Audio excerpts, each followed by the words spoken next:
Hello, hello, hello, everybody. Give me 1 minute. Let me make sure that I'm everywhere I'm supposed to be. Let me just tag a couple of pages and we're going to get started. I hope everybody is having a good Friday, a fantastic Friday. My granddaughter had her first off campus field trip today, so we've been kind of excited here at the house. So, um, for those of you that don't know me, I am B.L.Johnson. I am the author of Depression and the Woman of God, My Journey to Healing. And for Mental Health Awareness Month, I decided to come on and just do a little book discussion about my book, but more so talk about depression, talk about my experiences and the things that some tips that helped me through. So, like I said, I am B.L.Johnson, and I will be talking about depression and the woman of God, my journey to healing. And last week we talked about chapter one. Chapter one was God has not forgotten about you. And this week we're going to talk about chapter two, which is no, it is not a pity party. No, it is not a pity party. So I'm going to start off by reading the beginning of chapter two. And it starts off with a scripture, Psalms 5 1 through 3. And it reads, Give ear to my word, O Lord. Consider my meditation. Give heed to the voice of my cry, my King and my God. For to you I will pray. My voice you shall hear in the morning, O Lord. In the morning I will direct it to you, and I will look up. And hello, hello, hello, whoever just popped on. I don't see a name yet. And the chapter starts off, it's my party, and I'll cry if I want to. But that does not mean that it's a pity party. I spent days on my couch crying into my pillow, hoping that no one would see my tears, telling my kids that I just didn't feel well. I was in pain and I was mentally disconnected. After the first 2 days, I could tell that my oldest daughter, Desiree, was getting concerned about me because I had not eaten. Then she came to me with tears in her eyes and she asked me what was hurting me, as if I was in physical pain. At that moment, I realized that my depression was not just affecting me, but it was also affecting my children. I tried to pull myself together, but I couldn't seem to, excuse me. I couldn't seem to gather all the pieces of my brokenness. So I decided to check myself into the mental hospital. That was the hardest, yet the best thing that I could have done for myself and for my family. You know, sometimes when we go through depression, it's easy for us to assume that, it's gonna take care of itself, or, you know, let me just lay here and it's gonna get better. But I had gotten to the point where I knew that I needed more than just time in bed. I needed more than I needed more than just rest. I needed professional help. So I did. I checked myself into the hospital.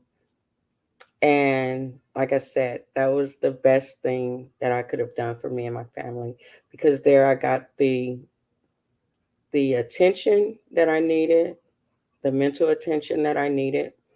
I was able to get on medication that I needed, and I was able to start counseling that I needed. Counseling is very, very important when you're going through depression. Sometimes we could say, oh well, I can just, I'm a strong person, and this too shall pass, you know. And seeking professional help does not mean that you're not strong. It does not mean that you're not strong.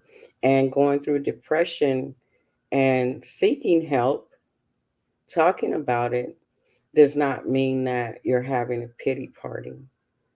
You know, we read about Hannah in the Bible. Hannah was depressed. We know the story. Pinanu, I think that's how you say her name.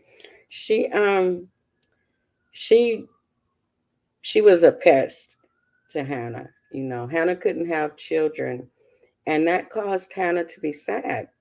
You know, and it wasn't that she just didn't have a reason to be sad.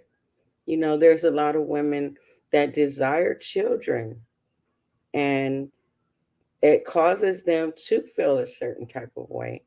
you know. But Pinanu, she taunted Hannah and everything, but Hannah went to the Lord and she poured her heart out to God. To the point where even the priest Eli thought that Hannah was drunk. So Hannah, she went before the Lord and she just poured her heart out to God. And that's, we have to do that also. It's another person in the Bible that I love to speak about, and that's Elijah. Elijah was a great man of God. Elijah had done so many amazing things for God. He had done so many things, but yet and still, Elijah found himself in a depressed state. You know, the story goes as Jezebel. Now, Elijah had done all of these things, all of these mighty things, but then Jezebel threatened his life, and that shook Elijah. That stirred up a fear in him, and he ran. He didn't only run, but he ran, and he wanted to die. He asked God, Lord, just go on and take my life. He was overwhelmed. And like I said, he had done so many things for God. And when you think about that story, I know when I first read that story and it really began to sink in, I thought, what could cause Elijah to be depressed? And then as I thought about it, and as I began to read about other people in the Bible, not just people in the Bible, but other people that I've read about that have suffered through depression, it's important to understand that depression doesn't necessarily have to have a reason. It does not have to necessarily be, oh, I'm depressed because this happened, or I'm depressed because I was raised this way, or I'm depressed because of that. Sometimes we might not know where that depression comes from. We may not know what it is that is causing that depression. And that is why it's so important to, like I said, seek professional help, counseling, because you can't heal what you don't address. You can't heal the things that you don't want to work through. So back to Elijah, he had ran and he went under the tree and he was just like, Lord, just take my life, and he fell asleep. And the Lord sent the angel. The Lord sent an angel to tend to Elijah, gave him food and gave him drink, and Elijah slept some more. The angel came back and he gave him food and gave him drink again. And he said, take this, eat and drink, because the journey is strong. The journey is too hard. I'm paraphrasing, but the journey is too hard. And that's what God does for us also. We can be going through, a really bad place, you know, but we have to hold on to that belief. We have to trust that God is going to give us strength to keep going, to keep going. So Elijah got up and he went a little farther. And you see, when Elijah got to the cave, though, when Elijah got to the cave, there was an earthquake, there was a strong wind, and there was all these things. But God's voice was in the small, small whisper. You see, Elijah had to raise above the noise to hear God. And that's what we have to do. You know, when we're going through depression, there's all these thoughts and all these things that are going on in our head, all these negative thoughts about ourselves, the worries about everything, you know, and we have to, like Hannah, take it before the Lord, and like Elijah, raise above the noise to hear God's still small voice that's going to encourage us to hold on and keep going, because you see, God has not forgotten us. I remember when I was going through my depression, and I would sit in my room at night. I don't know, I might have told this story last week, but I'm going to tell it again. But I would sit in my room, you know, after everybody is asleep and everything. And I would sit in my room just in the dark, in silence, with all these things going on in my head. And then one night, I heard birds outside singing, tweet, tweet, tweet. I never realized that birds were even out at night, let alone singing. And at that time, at that point, God began to show me that above, to rise above those negative thoughts in my mind. And the way I did that was to put my mind on things that God said I was, to think about the things that God said that I was. God said that I was healed. God said that I was beautiful. God said that I was worthy. He thought I was worthy. God said that I was the apple of his eye, regardless to what the negative thoughts in my mind told me. You know, I had to get to that point. I had to raise above that loud noise in my head to hear God's still small voice telling me that he loved me and he would never leave me nor forsake me. So, yes, Elijah had to rise above the noise, rise above the noise. I want to read to you a poem that is also in chapter 2, and it's titled In Your Presence. It's an original poem that I wrote myself, and it says, in your presence is where I belong, waving my hands, doing my dance, and singing my song. In your presence is where I find my peace in the middle of the storm. No matter what it could be that's troubling me, when I'm in your presence, all is calm. Yes, in your presence is where I belong. In your presence, there's no guilt or shame, no doubt or fear, because when I'm in your presence, your voice is the only one I hear. Yes, in your presence is where I belong, waving my hands, doing my dance, and singing my song. And that's called In Your Presence. And that, like I said, that is also in chapter 2 of my book. I'm not giving away too much in my book because I do want you all, I encourage you all to go and purchase my book. It's on my website, www.B.L.Johnson, because she is my sister.com. Even if you buy it and gift it to someone that you think might need it. Okay. So it's important also for us to do our mental checkups. I have a few slides here that I'm going to show. Along with doing our mental checkups, there's other things that we can do to help us through depression. And I just have a few tips here that I'm going to show. I'm going to go past this here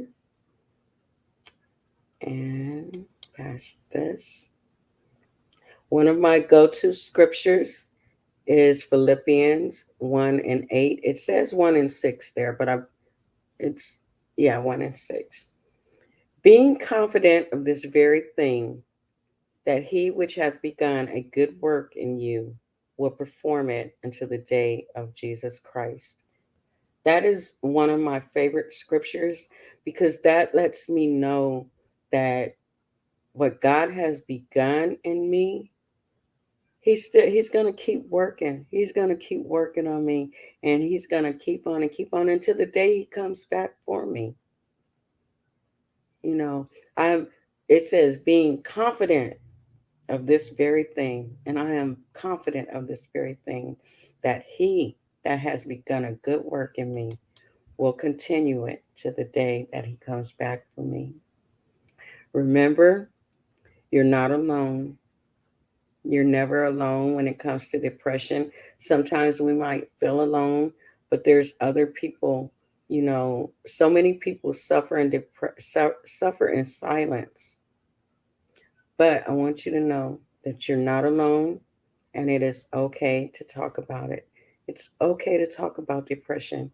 We need to talk about depression.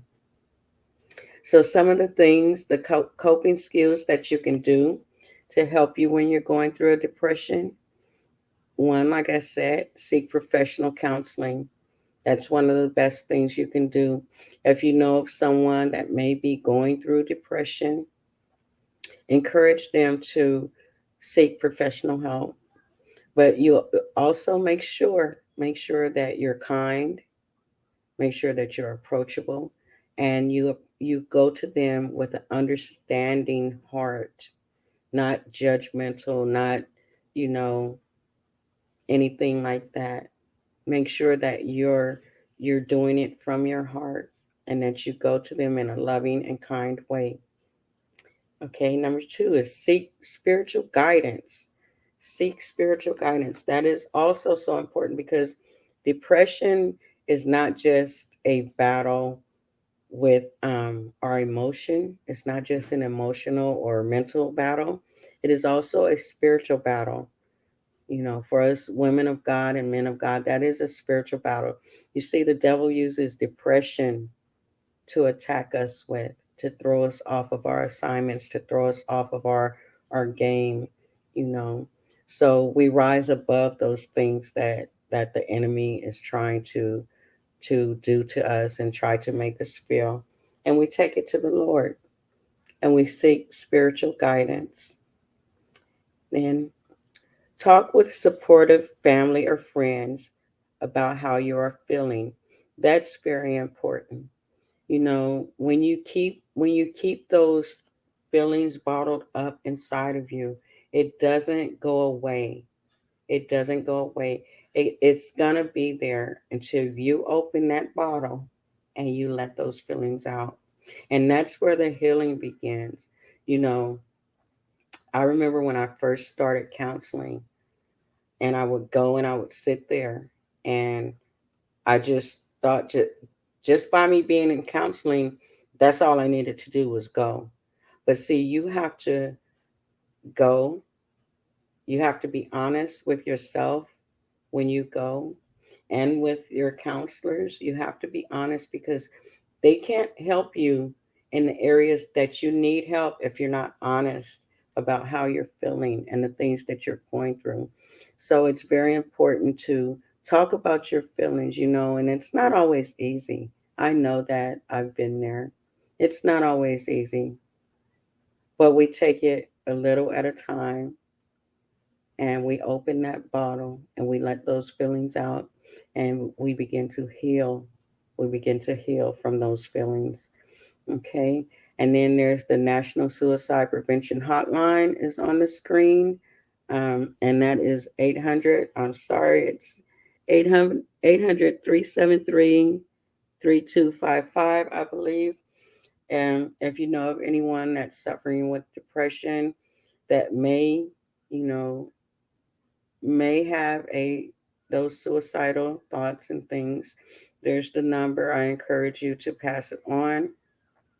We've read about so many people that have taken their lives, and we um, we can be there for the ones that allow us to be there. But when we go, like I said, we must be kind and understanding and non-judgmental, and we have to be approachable.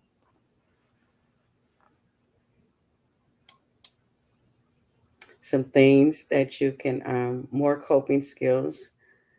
Um, Talk about how you feel. It's okay to talk about it. We just talked about that. Practice relaxation techniques, meditation or yoga. There's a thing that I do, and it's I'm sure everybody does it, but breathe, breathe. Sometimes all it takes is for you to just calm down. That breath that calms you down, and say, "Okay, Lord, here I am. This is where I this is where I am. This is how I'm feeling." And you meditate on your favorite scripture. One of mine, like I said earlier, is being confident of this very thing, that he who has begun a good work in me.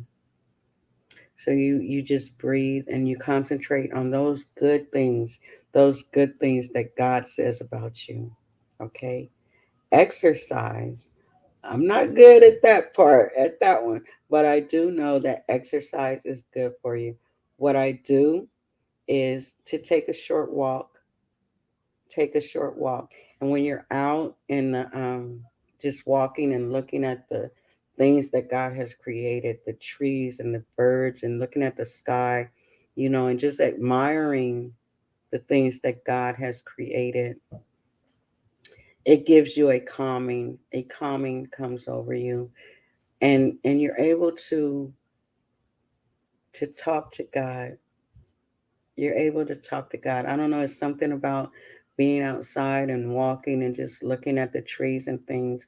And me and God, we have such amazing conversations in occasions like that. My favorite tip is journaling. I've been journaling for years and I didn't realize it. I just thought I was just writing notes. I thought I was just writing notes. But journaling helps you because that gives you a release. And especially, I've found that when I'm having a bad day, I can go back to read about those good days that I had. So it's very important when you're having a good day, write about it. Write about it. And then when you're having a bad day, you can go back and read about the good day that you had, and that lifts your spirits.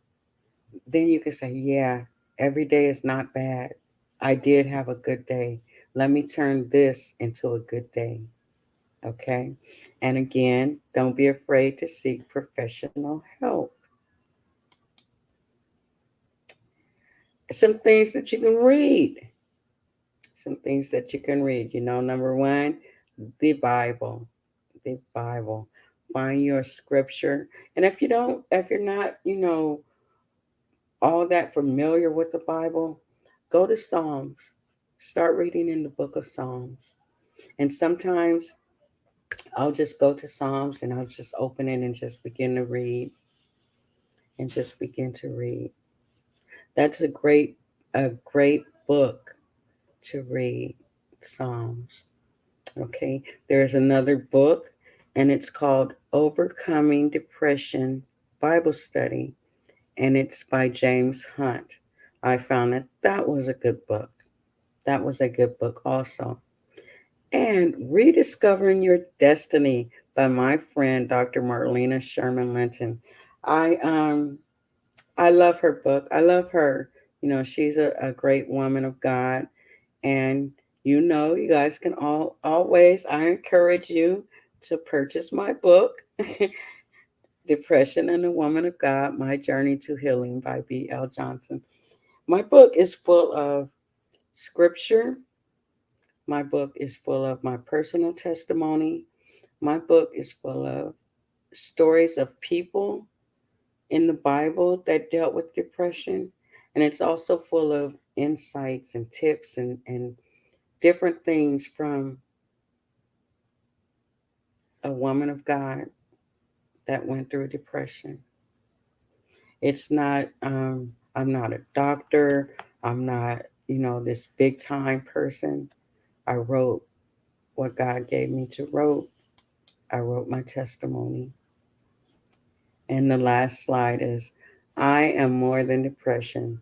I am all that God says that I am. I am all that God says that I am. You see, depression does not get to win. Depression didn't win with me. And depression does not get to win with you or your loved one or anyone that you know that may be suffering through depression. So we take it a day at a time, but we walk with God. We seek professional help and we seek spiritual counseling. We do the work. There was a time where I thought, like I was saying a little while ago, I went to counseling and I just thought, okay, I'm here, you know, but you have to do the work. And it's not going to always be easy, but it's going to be always worth it. I know that it's a scary thing sometimes when you have to go back and revisit things in your past. But in order for you to heal and move on, that's what we do. That's what we do. And God gives us the strength and the grace that we need every step of the way. So that is what I have to say today about chapter 2. No, this is not a pity party. No, depression is not a pity party. It's a human emotion that we feel.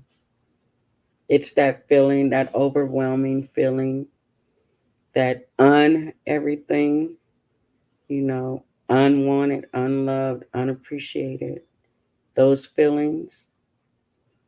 So they are feelings.